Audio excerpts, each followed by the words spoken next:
Hi, my name is Steve Ann Smith, and I am your host for My Little Podcast. My Little Podcast is an interview-based podcast that explores the world of creatives through intimate and thoughtful conversations that seek to inspire and spark discovery through artistic curiosity. This show is for the community of artists, musicians, podcasters, journalists, authors, and content creators that find their purpose through art. We are all interconnected by our love for things we see beyond ourselves. This is my way of sharing our gifts with a larger audience in hopes of contributing to a future that sees life through joy, celebration, and prosperity. Allow us to share your story.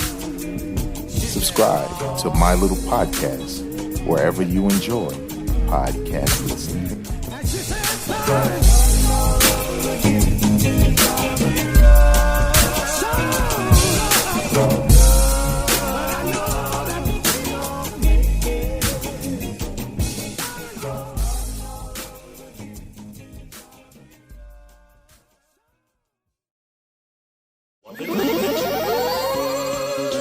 Welcome to Hip Hop Now Podcast. If you're from the future, you know what to do. Get your ass out of here. Don't disrespect the legend. Hip hop is here to stay. Let's get right into the business. What up, y'all? I am your host, Vegas, and this is Hip Hop Now Podcast, a podcast specifically designed to keep you caught up on all things hip hop, music, and culture that happened throughout the week. Big shout out to the supporters of this podcast. I think it's about 2 of you left over at patreon.com/hiphopnow. And if you would like to support, be my guest. The link is in the description of this episode. Really quick, if you checked out my last episode, it was actually a bonus episode that I posted on my YouTube channel, Hip Hop Now, as well as Hip Hop Now podcast audio stream, which is available wherever you get your podcasts. And it was all about AI.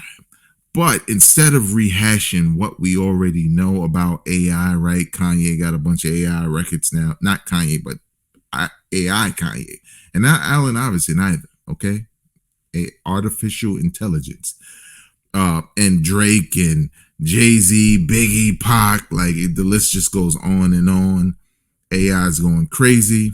Well, my podcast talks a little bit about that, but really focuses on indie rap. Because now, with technology like AI, you can now become a rapper. Not really, but you can. It'll be your voice, right? So check that out. The link is in the description of this episode. It probably also flashes on the video at some point, and I'll post it at the very end of this video as well. So you can check that out and listen to it, and feel free to leave your comments wherever you may absorb my dope hip-hop content. Now, big shout out to hiphopdx.com, allhiphop.com, the Source Magazine.com, and a couple of places where I'm getting some of these stories from. Let's get right into the business. Jack Harlow says he is the hardest white boy since Eminem. I don't know why he would say that, especially say that in that way, but I think it has nothing to do with what you're thinking about.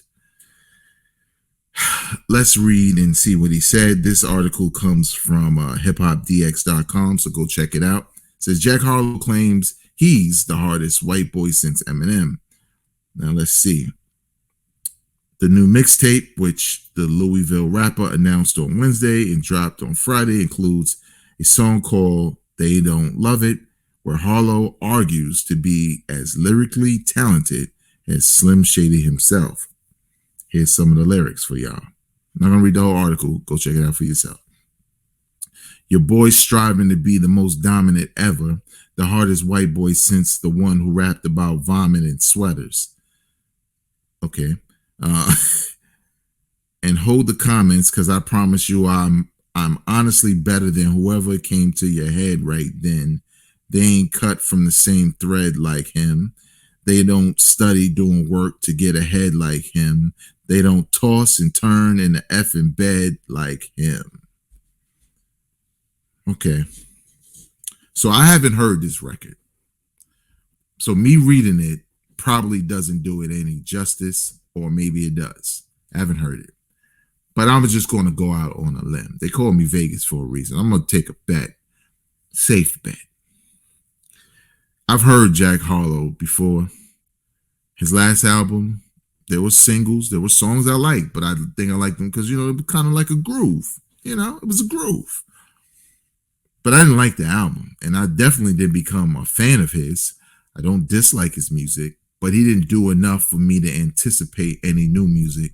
So he had a new album out. Obviously, now I'm curious since he said this, and I definitely want to hear that song, because if you're going to say something like that, you better back it up. Now, why would he say that? Well, who checking for Jack Harlow? This new generation, all due respect, they kind of like you when you're hot in the very beginning. They like your singles, but when you start dropping follow-ups, it don't matter if it's hot or not, bars. They will ignore your new stuff. Whereas us old heads, right? If we like something, we might check for you again. Like, yo, what he got that's new? But most of us either don't know you or don't really care for you. Now, me, I like certain joints I didn't like others, so I'm more willing to check it out just to see. But I can tell you right now, he is nowhere near being the hardest, the best, whatever way you want to characterize it, white boy since Eminem. Not even close. You know why? Because most people who respect Eminem lyrically before the albums or whatever, whenever you first heard him, but whoever respects him lyrically knows the impression you have to make in order for people to even believe what you're saying. And I think sometimes people take the whole speak it into existence. Well, you could speak an ass whooping into existence also, but you don't want that, right? I don't know how that connects, but it just sounds good. But I'm just saying that Eminem's skill level, where he comes from as an MC, he's a battle rapper first. Growing up in a time where bars mattered. See, Jack Harlow, it's safe to be you, right? Today, in the lane you play in, right? Because the bar has been lowered in a lot of ways for people to like you, for people to say you're the best. People will have their preference between, let's say, Eminem style of rap and yours, and say that you're better than him just because they prefer your style. Well, real hip hop heads know, and I'm not talking about the book bag, boom bap, under the underground cats only. I'm talking about any real hip hop head knows that it is when you talking like that and you comparing yourself to someone like that, it's about the bars. When Eminem, all the accolades he receives are not necessarily about the context of his music or the content exactly, obviously not. It's about the skill level, right? Because rappers know when you do certain things within your bars, they know what's unique. They know what's tough, right? Like, damn, he put that together with that's the skill level. Skill is not saying you can rap, right? Everybody rap. AI rapping, but not that AI. But actually, AI was good. He was, rest in peace, but he was better than Kobe. He was better than Shaq, but he only put out one song. But artificial intelligence can do that, right? Especially now, the bar is getting raised now. Computers can do the software can do what you do. Those bars I read, they were cute, they were clever, but they're nowhere near impressing MCs. And Eminem, whether you like it or not, is an MC. you don't become a battle rapper. You don't become a dude who is vicious with freestyles. I don't care if he can't even do it anymore. History is what it is, and you can't rewrite it. Now, for those who may mix this up or whatever, at no point in time should you feel that he was talking about Eminem in a negative way. No, he was just, they did a song together, and it was kind of dope. Not on no bar stuff. It was just a dope record. But nevertheless, let's keep things in perspective. I get it. Now we're all talking about you. Now you're going to get all the hits, right? Hopefully I get a couple hits. Subscribe right now. Your name going to be out there, and you know how people say, even if the press is negative or people talking about you negative, it's still attention. It still can work out in your favor, which is true. But if at any point you ever want to be taken seriously as an artist, there's just so many white boys you're not better than. And I'm not going to name them, but I'm pretty sure they're going to start talking. There's about to be a white boy like melee in hip hop, and I'm kind of here for it because you know what? I want to see what Jack Harlow does. Maybe got some bars for y'all on the low. So let's get it. Black folks sit back. 50 years of hip hop. We're gonna watch the white boys battle it out to the death. Or maybe not. Maybe they're just rhyme, something like that. Audible celebrates 50 years of hip hop with a new series. Now, this new series includes Snoop Dogg, Lil Kim, Yasin Bey, and a couple of others. And essentially what it is they're basically going to host shows that are audio storytelling, basically. Obviously, regarding hip hop, let me see if I could find a little bit of detail. Kim, this is Little Kim, will offer her own Words Plus music where she will describe how she became an integral part of hip hop's evolution and an inspiration for female rappers. This could be pretty dope. Now, I know I got to start at the beginning because I'm not going to sit here and assume everybody knows what Audible is. I'm going to tell you right now, it has nothing to do with football. Okay? That's one. Two, if you don't know what Audible is an app in most cases where I guess you could just call it as an app, but software, but an app. You can get it on your phone called Audible, where it's audio books for the most part, right? You can go buy, Can't Stop, Won't Stop, the hip hop book, and you can listen to it in audio form. So instead of reading the book, you can just listen to someone read it to you. And they even have stuff like, for example, when I wanted to try it out to see if I would like it, like Star Wars, right? And what attracted me to it, because I'm going to tell you right now, I have a short attention span when it comes to audiobooks. So the fact that the Star Wars books have some sound design, right? Spaceship sounds and lightsaber sounds and all that good stuff and different voices, it kind of works. It keeps my attention a little bit more. But if you want a real example, and sidebar but connected, when I went to Vegas for the Podcast Movement Evolutions Conference, on the flight, I was like, I'm going to listen to an audiobook.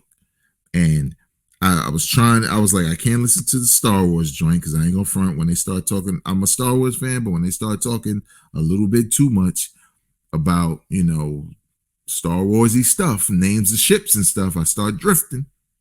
You know what I'm saying? So I was like, I'm gonna check out a book. What's a book I always wanted to read, always heard about, but just never got around to either buying it or reading it. So I chose Lambeth, Randall Sullivan. And if you know what that is like before we knew what we knew about Biggie and Tupac's death, this was like the source for it. So it's a lot in this book that's been dispelled or considered wrong or different theories.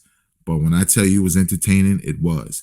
So I said all that to say, when you think about this opportunity for rappers like, for example, Yasin Bey, his show, A Dynamic Career in Communications, will explore the Black Star rapper's Brooklyn roots, faith, and spirituality, as well as his creative inspirations. This is interesting, right? Because they all won't be the same. They all will come from rappers you know or you should know, and the content will speak to different things related to who they are, and also probably their music careers in some way, shape, or form. I ain't gonna front. The Lil Kim one sounds interesting, considering that it's a debate from time to time. People forget about Kim, right? Shout out to the Beehive. Don't act like it didn't exist before that Beehive. I'm just saying, no beef. Don't come for me. But it's interesting. So let me ask you this. Would you guys want me to review those? Because I'm pretty much down to go through it for the sake of those that are interested. So if you leave the comment in the comment section and say, word, I at least want to know, or I never listened to an audio book and I'm a little tempted, let me know. And if we get it popping and, we got to do a live stream and it's a nice, turnout or whatever, then I'm going to holler at Audible because they're going to need to sponsor.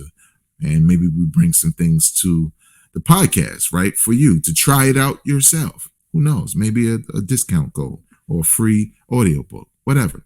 They kind of do that all the time. And lastly, so last week, I decided to do not the traditional news podcast, but a ranking of the albums for Redman and Method Man's catalog. You can watch that video right here on this YouTube channel, Hip Hop Now. And that was my way of taking a break, but doing something interesting that people would want to check out. And, it turned out pretty good. It's Hoodie Vegas. Watch yourself, okay?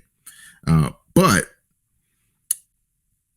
in that time off from my weekly routine of news podcasts, as you know, I'm listening to new hip hop, all the time. And if you follow me on Instagram, you can kind of stay caught up on what's out, because I tend to listen to most hip hop albums for the most part that come out. And if I post that I'm playing this, I'm now playing or whatever, it's a good way for you to just see what's out and what's new.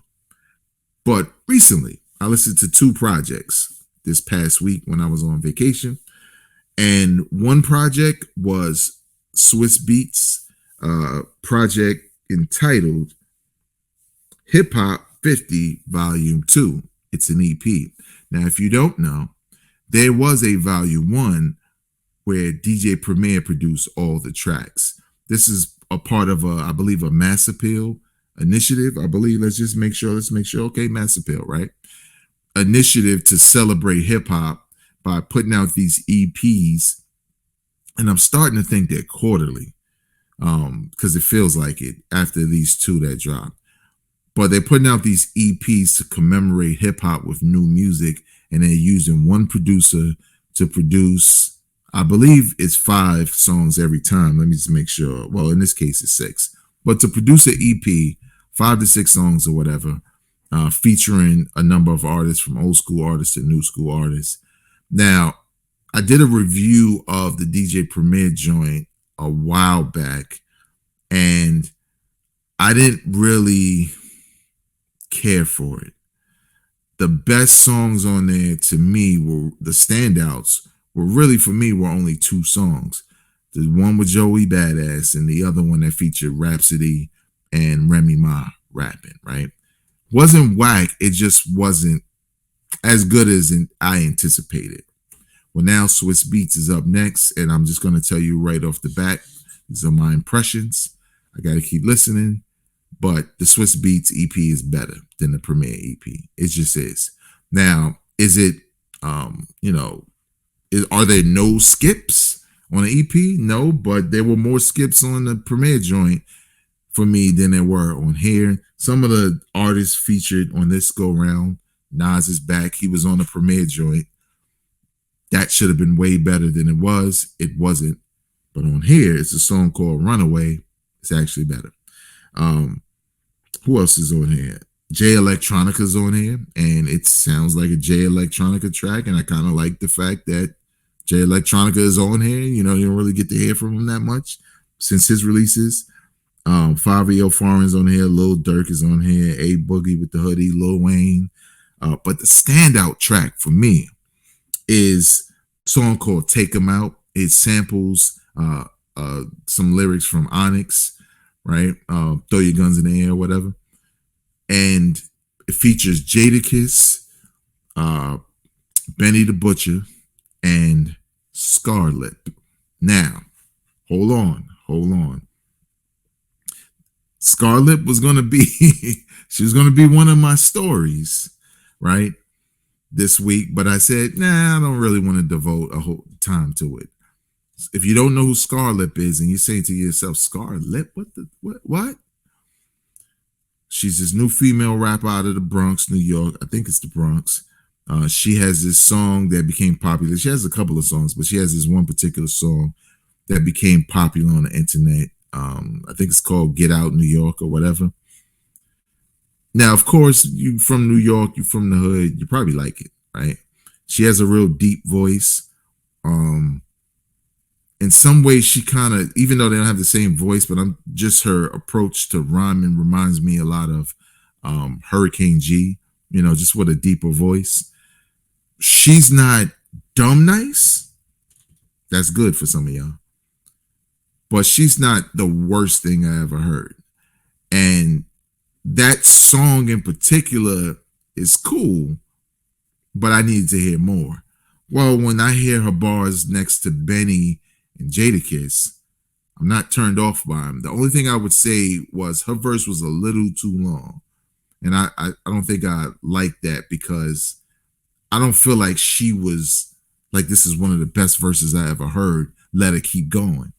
I felt like there was a point where it could have ended. It would have been perfect, right? But she's cool. And she's called Scarlett because she has a scar on her lip. I don't know how she got it. You can Google that. I'm assuming it's something crazy, something bad. But nevertheless, she's all the rage right now, busted doing remixes and all that. And now she's on this project with Swiss Beats. But this particular song, worth the price of admission, right? Worth it. So there you have it. Now, I'm going to tell you like this. Not all the beats are what you would think. It's not a boom bap fest. I know it says hip hop 50, but it's all of hip hop. So don't be afraid when you hear Fabio Foreign or hit that skip button, because I'm not the biggest fan either. But I don't mind his song on here. But for 6 songs and what's here, and for it to be kind of hip hop 50, and it's good. This was an improvement from the premiere joint. Now, the next album that I listened to, and this one I actually had to listen to like 3 times, because when I first listened to it, I was like, okay, it's more Lloyd Banks, right? The Course of the Inevitable 3 Pieces of My Pain. This is good, y'all. This is good. Now, I will say this. I think Lloyd Banks needs to chill with the amount of songs. He's extremely monotone, even in flow. And if you are not into it, or the beats aren't crazy or fit him well, or the hook is not perfect also, it could become so redundant and mundane where he could be saying something crazy and you don't even hear it because it sounds no different than what you already heard. But I will say, this album may be better than the first 2. The first one was cool and I liked it, but I think I was just happy to have him back, right? The second one, I felt like the second album in this trilogy, I felt like was more of the same, which wasn't a bad thing, but I was somewhat unimpressed for the things I mentioned. But this third version is better because I think this is the best production of the 3. The production, the feel, the darkness feel of it, right? Like the whole Griselda kind of feel, you know, with the grimy beats. Not to say that's what it is, but you get that vibe, and with his voice, it's just perfect. I just feel like it's too long, man. It's like, chill, like give us 14. I don't care how long he's been gone. He just gave y'all a trilogy, right? And I think it's like every year he basically dropped an album. So I get it. People, just glad to have Banks back. Love the music. He's nice. We all know that. But I just feel like this one hits different. Is it, one of the best of the year? Yeah, I'd say that. Is it top 5 right now for me? Maybe, but I would have to weigh that against what's been released. There are probably two projects that I know for a fact I don't think this is better than, but that doesn't mean this can't be 3 in the top 5, right? So we'll see. But if you're a Lloyd Banks fan and you heard the past 2 albums and you like them, I think you're going to love this one as well. I will say this real quick before I head out, that probably sometime next month, which is right around the corner. If you from the future, get your ass out of here. It's already made for you. I'm saying.